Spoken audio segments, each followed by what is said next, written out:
तो आज के टॉपिक को शुरू करते हैं। हेलो, ठीक है। तो आप सभी को अगर वीडियो अच्छा लग रहा है, ढंग का लग रहा है, बेहतर लग रहा है, अगर समझ आ रहा है तो चैनल को जरूर सब्सक्राइब करें। तो शुरू करते हैं आज का टॉपिक, ठीक है। तो सबसे पहले देखेंगे, जैसे कि मैंने बोला हूं कि ये जो जितने भी ये लिखा हुआ है, ये शासक जितने भी लिखा हुआ है, जो पिछले क्लास में मैं बता चुका हूं।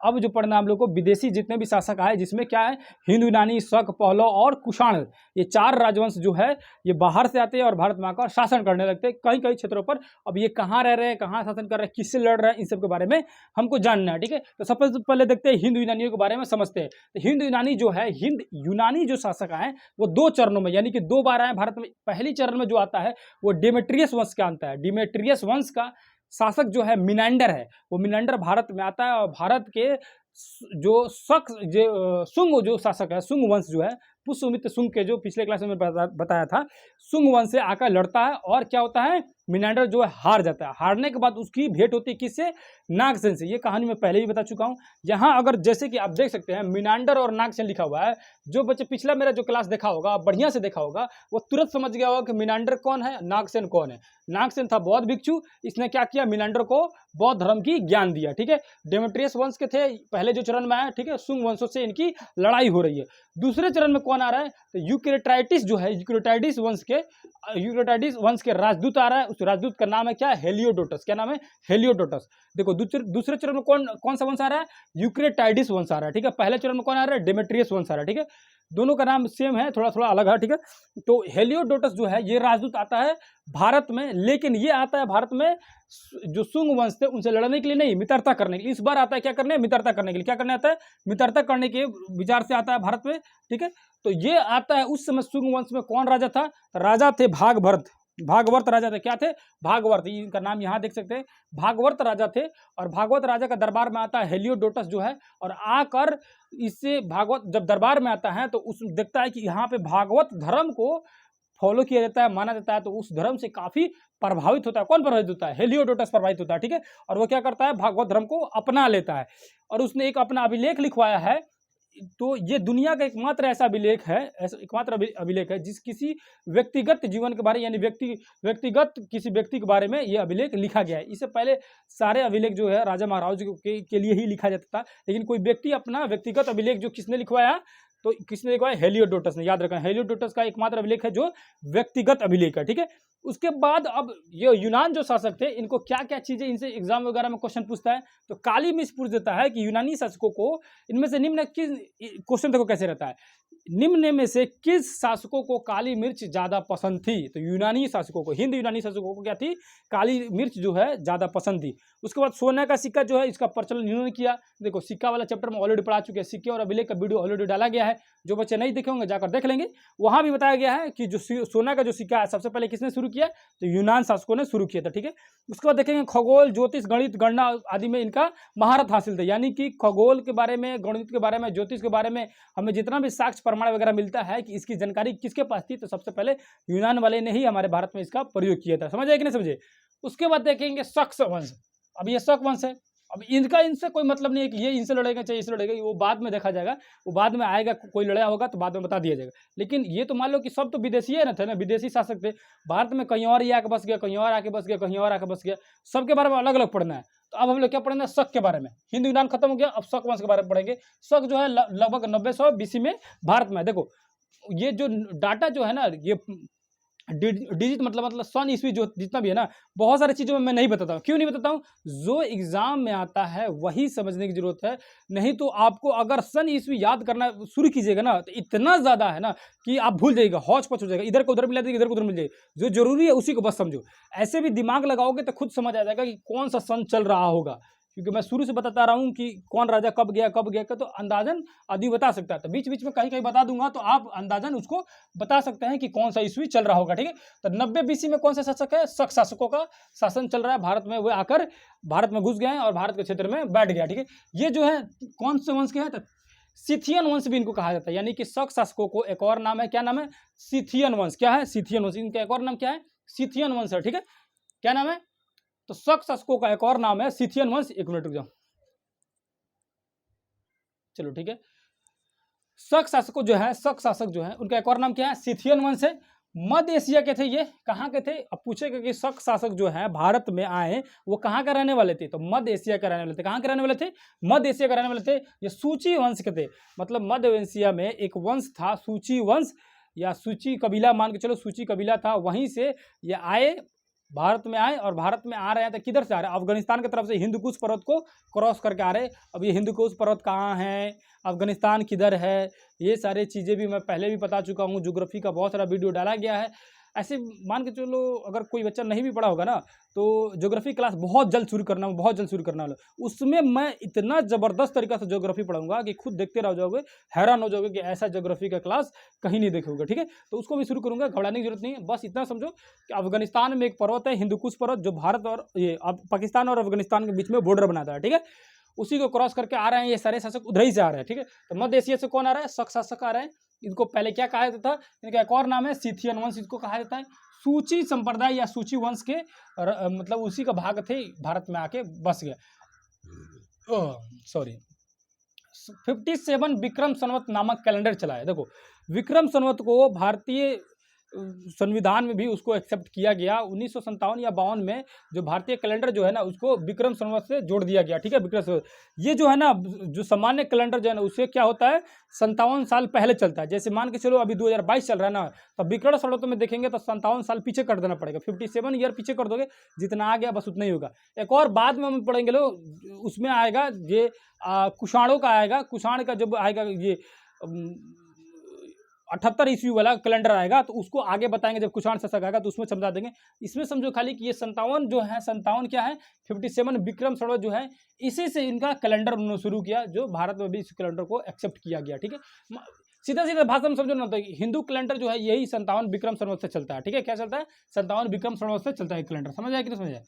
उसके बाद देखेंगे रुद्रदामन, नाहपान और ये सातवाहन, ये सी चीजें जो है क्यों लिखा हूँ? रुद्रदामन कौन है बताओ, अब नाहपान कौन है बताओ कौन है? ये दोनों के बारे में पिछले भी क्लास में बता चुका हूँ, इसीलिए मैं एक एक वर्ड लिख देता हूँ। अगर आप बेहतर तरीका से क्लास को देखते आ रहे हैं, होश में देखते आ रहे हैं, पूरे दिमाग लगाकर, तो तुरंत समझ आ जाएगा कि रुद्रदामन कौन था। रुद्रदामन किसको हराया था? रुद्रदामन देखो, सातवाहन वंश में पढ़ रहे थे तो पहले पढ़ते लो जीपीएस, गौतमीपुत्र सातकर्णी, उसे लड़ने कौन आया था? ये आया था नाहपान, ये आया था तो पिटा के चल गया था, हार गया था। उसके बाद कौन था? बीपीपी यानी कि ये पुल्लुवामी, कुछ ऐसे करके नाम था ना, विशिष्ट पुत्री पुल्लुवामी, बीपीपी जो था सातवाहनों का, वो क्या किया, उससे लड़ने कौन आया? रुद्रदामन। और रुद्रदामन क्या किया? बीपीपी को हरा दिया। हराने के बाद ये सब किसके शासनकाल में हो रही है? तो सातवाहनों से हो रही है और शकों से हो रहा है, यानी शक और सातवाहन जो एक दूसरे से लड़ रहे हैं। ये चर्चा मैं पिछले क्लास में भी करा चुका हूँ, आज भी मैं बता रहा हूँ, ठीक है? उसको होश में रहकर आपको ध्यान देना पड़ेगा। ये समझ आए कि नहीं? रुद्रदामन किससे लड़ा? रुद्रदामन लड़ा बीपीपी से, यानी कि विशिष्ट पुत्र पुल्लुवामी। और उसके बाद नाहपान जो है किससे लड़ा था? नाहपान लड़ा था ये आपको क्या, गौतमी पुत्र सातकर्णी यानी जीपीएस से लड़ा था, ठीक है? जीपीएस से ये हार गया था और बीपीपी से ये रुद्रदामन जीत गया था, बस इतना समझो। और ये जो बीपीपी या जीपीएस कौन है? तो सातवाहन शासक थे, ठीक है? सातवाहन शासक है, ठीक है? उसके बाद रुद्रदामन ने एक अभिलेख लिखवाया, उस अभिलेख का नाम रखा जूनागढ़ अभिलेख। उस अभिलेख में सुदर्शन झील की चर्चा है। अब ये सुदर्शन झील क्या है? अभी मैंने शुरू में बताया था कि इसके बारे में जब बताऊंगा तो आगे जब भी आएगा सुदर्शन झील तो आप कहानी याद कर जाओगे। कैसे याद कर जाओगे? सुनो कहानी इसका। रुद्रदामन क्या कर रहा है? एक जूनागढ़ अभिलेख लिखवा रहा है। अभिलेख क्या है ये तो कम से कम पता होना चाहिए ना, कि अभिलेख, इतना नहीं पता होगा तो कुछ नहीं पता होगा, क्योंकि इसको मैं हजारों बार बता चुका हूँ कि अभिलेख क्या है। तो रुद्रदामन जो क्या कर रहा है? जूनागढ़ अभिलेख लिखवा रहा है। उस अभिलेख में एक सुदर्शन झील की चर्चा कर रहा है। उसमें लिखा हुआ है कि ये जो झील है ना, चंद्रगुप्त मौर्य द्वारा बनाया गया है। किसके द्वारा? चंद्रगुप्त मौर्य द्वारा बनाया गया है। और ये जो है जर्जर स्थिति इसकी हो गई है, मैं इसका पुनर्जीर्णोद्धार यानी कि इसका सुधार मैं करा रहा हूँ, साफ सफाइया करवा रहा हूँ। कौन कह रहा है? ये कह रहा है रुद्रदामन। यानी कि इससे क्या पता चल गया? इससे पता चला कि चंद्रगुप्त मौर्य का जो विस्तार जो था रुद्रदामन के क्षेत्र तक था, इसीलिए ना रुद्रदामन इस सुदर्शन झील की चर्चा की। यानी कि सुदर्शन झील बनवाया कौन था? सबसे पहले चंद्रगुप्त मौर्य ने। और उसके बाद उसका साफ सफाइया कौन करवाया? तो रुद्रदामन ने करवाया था। आगे फिर एक और आएगा साफ सफाइया कराने वाला, फिर बताएंगे। स्कंदगुप्त आएगा, उसके बारे में बताएंगे, वो अभी बता देंगे तो कंफ्यूजन हो जाएगा। बस समझो खाली चंद्रगुप्त मौर्य ने बनाया सुदर्शन झील को, उसका साफ सफाइया कौन करवा रहा है? रुद्रदामन करवा रहा है। किस वंश का है? शक वंश का है, ठीक है? समझ आएगा कि नहीं समझ आएगा? अब सुदर्शन झील से कहानी समझ आएगा कि नहीं आएगा? अब जहां भी दिया होगा कहानी बता दो कि नहीं, सुदर्शन झील की कहानी क्या है। अब देखो इस वंश का अंतिम जो शासक है उसका नाम था रुद्र सिंह तृतीय। क्या नाम था? रुद्र सिंह तृतीय। रुद्र सिंह तृतीय जो है, आगे जब पढ़ेंगे हम लोग गुप्त वंश के शासकों के बारे में, तो गुप्त वंश में एक शासक आएगा चंद्रगुप्त द्वितीय, उससे चल गया लड़ने के लिए रुद्र सिंह तृतीय। ये खोखवाइल तो चल गया, ये सोचा कि रुद्र दामन लड़वे किया तो हमारो नाम में रुद्र है तो हम जीतिए जाएंगे। ये सोचा कि रुद्र दामन मार दिया था उसको, किसको? सातवाहन के बीपीपी को, यानी कि विशिष्ट पुत्र पुल्लवामी को। तो ये सोचा कि हमारो नाम में रुद्र है तो हम हरा देंगे, बहुत तेज बना। ये चल गया किसको मारे? ये चल गया मारने के लिए गुप्त वंश के चंद्रगुप्त द्वितीय को, से लड़ने चल गया मारने के लिए। चंद्रगुप्त क्या किया?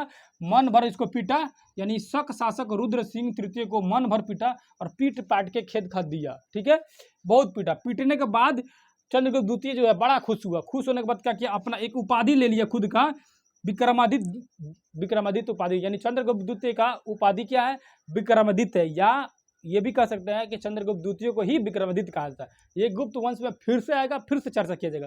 अभी हम लोग पढ़ते हैं शक वंश को, तो शक वंश में बस समझो कि रुद्र सिंह जो है शक वंश के हैं, ये खखवाइल थे, गुप्त वंश से लड़ने के लिए हार के चले आए। ठीक है, अंतिम शासक के खत्म हो गया कहानी। अब जो वंश लास्ट में बच गया, क्या बच गया? पहलव वंश। कौन सा वंश? पहलव वंश। ये भी विदेशी थे, ये जो थे ना पार्शियन थे। पह से पहलव, पह से पार्शियन, याद रखना।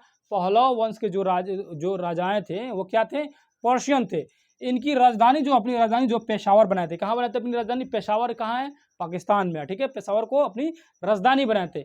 इसका संस्थापक कौन है? तो मिथ्रेडेटस जो है, मिथ्रेडेटस कौन है? पहलव वंश का संस्थापक है। समझ आए कि नहीं समझ आया? यहाँ से क्या चीज हमको पढ़ना जरूरी है? तो तख्त ए बड़ी अभिलेख जो है, तख्त ए बड़ी अभिलेख, तख्त ए बड़ी अभिलेख जो है, मतलब इसी नाम का एक अभिलेख है। नाम हुआ है क्या? तख्त ए बड़ी अभिलेख। इस अभिलेख में किसकी चर्चा है? तो गोंदोफर्मिस की चर्चा है। गोंदोफर्मिस कौन है? तो यही पहलव वंश का है, एक योग्य शासक था। ठीक है, योग्य शासक था, योग्य शासक। ठीक है, योग्य शासक था। कौन था? पहलव वंश का योग्य शासक कौन था? गोंदोफर्मिस, जिसकी चर्चा में कहाँ मिलती है? तख्त ए बड़ी अभिलेख में मिलती है। ये जो अभिलेख है पाकिस्तान साइड में मिला है, पाकिस्तान साइड में। और ये जो इसकी लिपि कौन सी है? खरोष्टी लिपि में लिखी गई है। यानी तख्त ए बड़ी अभिलेख जो है, इसकी लिपि क्या है? खरोष्टी लिपि। कहाँ मिला है? किस क्षेत्र में? तो पाकिस्तान वगैरह क्षेत्र में मिला हुआ है। ये अभिलेख किसके बारे में से चर्चा की गई? तो गोंदोफर्मिस की चर्चा की गई है। गोंदोफर्मिस है कौन? तो ये शक शासकों का, ये सॉरी पहलव शासकों का एक योग्य शासक था। कौन? गोंदोफर्मिस। और पहलव का संस्थापक कौन है? तो मिथ्रेडियस। कौन है? मिथ्रेडेटस है। ठीक है, याद रखना। ठीक है, अब जो है पहलव वंश के ही शासन काल में सबसे पहला जो ईसाई धर्म का प्रचारक का जो नाम था, सेंट जो है, इस सेंट लगा के आ गया ईसाई धर्म का प्रचार करने के लिए। समझे कि समझे? अब ये क्या लिखा हुआ है? यानी कि क्वेश्चन पूछेगा कि किसके समकालीन में सबसे पहले ईसाई लोग, यानी कि ईसाई जो है आया अपने भारत में ईसाई धर्म का प्रचार करने के लिए। तो पहलव वंश के शासन काल में ही सबसे पहला ईसाई आया था, इसका नाम था सेंट। वो आया था क्या करने? ईसाई धर्म का प्रचार करने के लिए। ठीक है, सेंट लगा के आया ईसाई धर्म का प्रचार करने के लिए। सबसे पहले कौन आ रहा है? सेंट आ रहा है। ठीक है, पहलव वंश के शासन काल में भारत में सबसे पहले कोई आ रहा है तो यही सेंट आ रहा है। ठीक है, समझ आया कि नहीं समझ आया? अब बच गए हम लोग क्या? कुषाण बच गया। ठीक है, कुषाण शासक बच गए। कुषाण शासक को नेक्स्ट क्लास में बता दिया जाएगा। यहाँ तक आपको समझ आया कि नहीं समझ आया? आप कमेंट करके जरूर बताएंगे। इसको 1 मिनट में तुरंत रिवीजन कर लेते हैं, क्विक रिवीजन। क्या क्या आज हम लोग पढ़े लो? हिंद यूनानियों के बारे में पढ़े लो। हिंद यूनानी जो थे 2 चरणों में भारत है। पहले चरण में आ रहा है मिनांडर, जो नागसेन से बौद्ध धर्म की शिक्षा लेते हैं, बस इतना याद रखो। दूसरे चरण में कौन आ रहा है? हेलियोडोटस, जो राजदूत है। ठीक है, ये क्या है? भागवत धर्म को एक्सेप्ट कर लेता है, भागवत धर्म को अपना लेता है, बस इतना समझो। और ये इसने अभिलेख जो लिखवाया है, ये एकमात्र जो ऐसा अभिलेख है जो व्यक्तिगत अभिलेख है। ठीक है, उसके बाद यूनानियों को काली मिर्च पसंद था, सोना का सिक्का चलवाया, खगोल और ज्योतिष में इनकी महारत हासिल थी। ठीक है, बस समझ गया। अब आया शक शासकों में। शक जो है क्या है? सूची वंश के रहने वाले थे, यानी सूची कबीला से भारत में आए थे। किस क्षेत्र के थे? मध्य एशिया के थे। इनको थीसियस सिथियन वंश भी कहा जाता है। ठीक है, 57 विक्रम संवत जो है इन्हीं का देन है, यानी 57 विक्रम संवत जो कैलेंडर जो है इन्हीं का देन है। ठीक है, 57 विक्रम संवत कैलेंडर पूछे किसका देन है? तो शक शासकों का देन है। ठीक है, 90 BC में इनकी शासन शुरू हो रही है।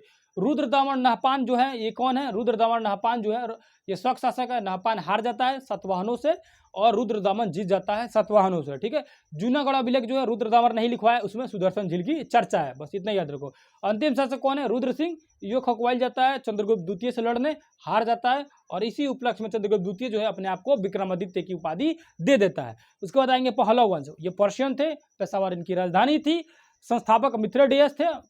उसके बाद तख्त ए बड़ी अभिलेख जो है इसमें गोंदोफर्मिस की चर्चा है। गोंदोफर्मिस जो है पहलव वंश का ही प्रतापी शासक है, ठीक है, सबसे योग्य शासक है।